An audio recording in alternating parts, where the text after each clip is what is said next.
Okay, now is the time for the negative cross-examination of affirmative. Mr. Albrecht, you have 20 minutes to cross-examine Turretinfan. You may begin when you're ready.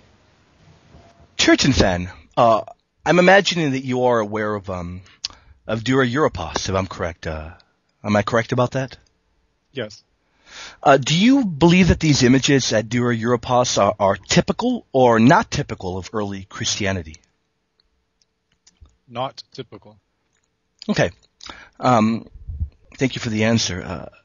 Then what would you make of the Vienna Genesis, which is dated as early as the 300s and is called by Bruce Metzger one of the chief specimens of early Christian book illumination, and he argues that it contained over 200 illustrations.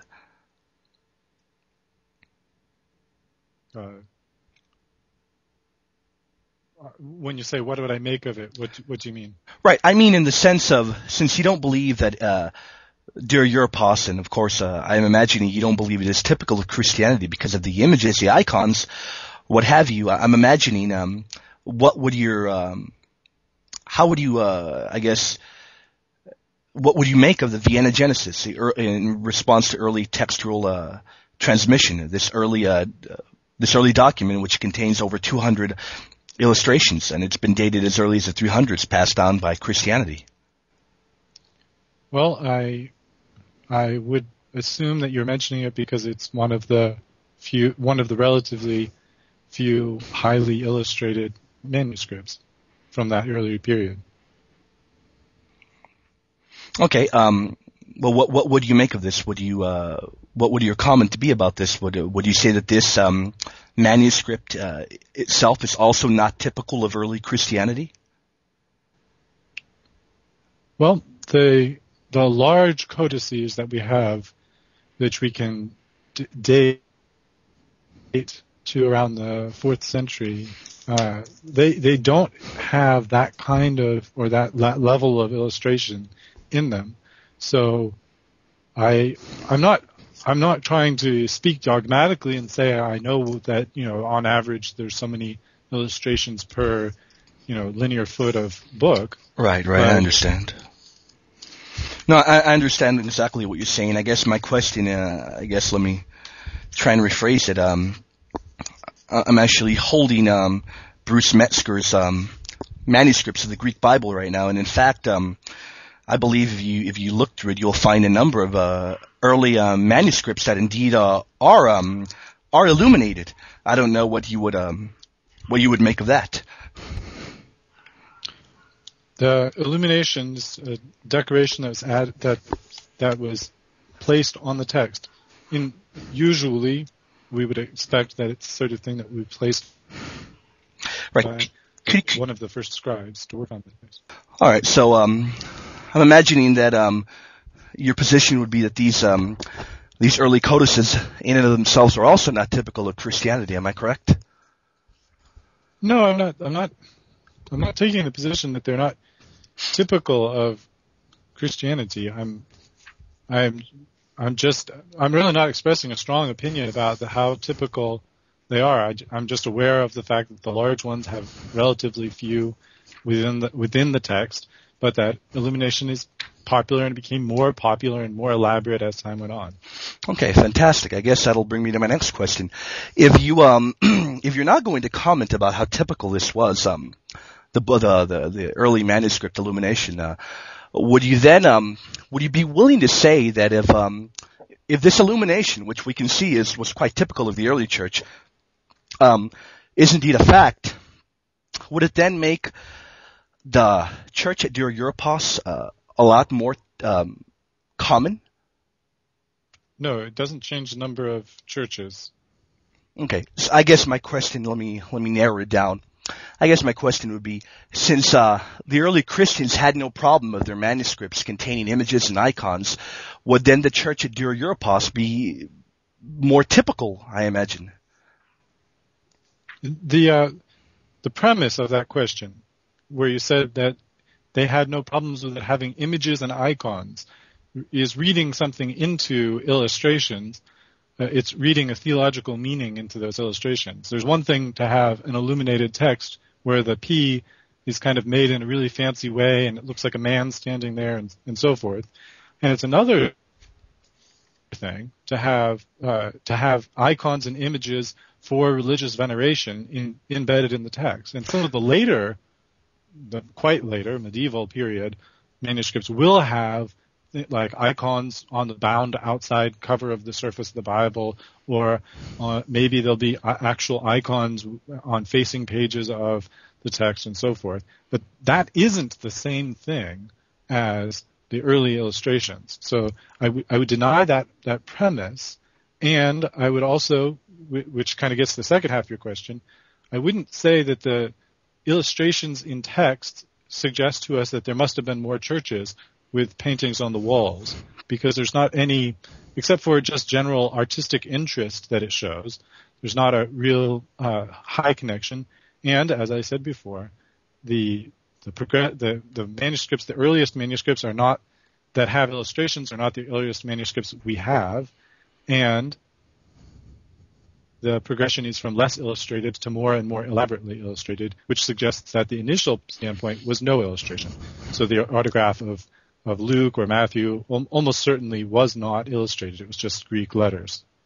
Okay, I find that really interesting, Turretinfan, because the specific book that I'm referencing, the Vienna Genesis, as you mentioned, I would agree it'd be pretty pointless to bring out if something had a big P, drawn elaborately or what have you.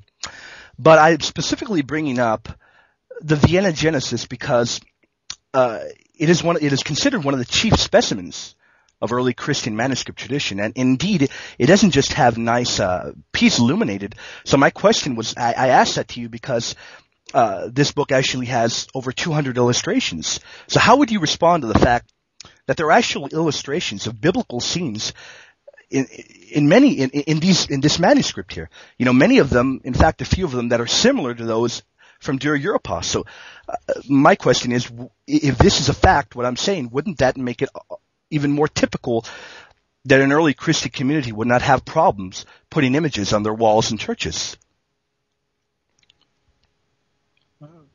I don't think that the existence of what you've described it as sort of the most exemplary specimen of a 6th century manuscript tells us much about what the churches of the first 5 centuries looked like. I just don't see any real logical connection between those two things.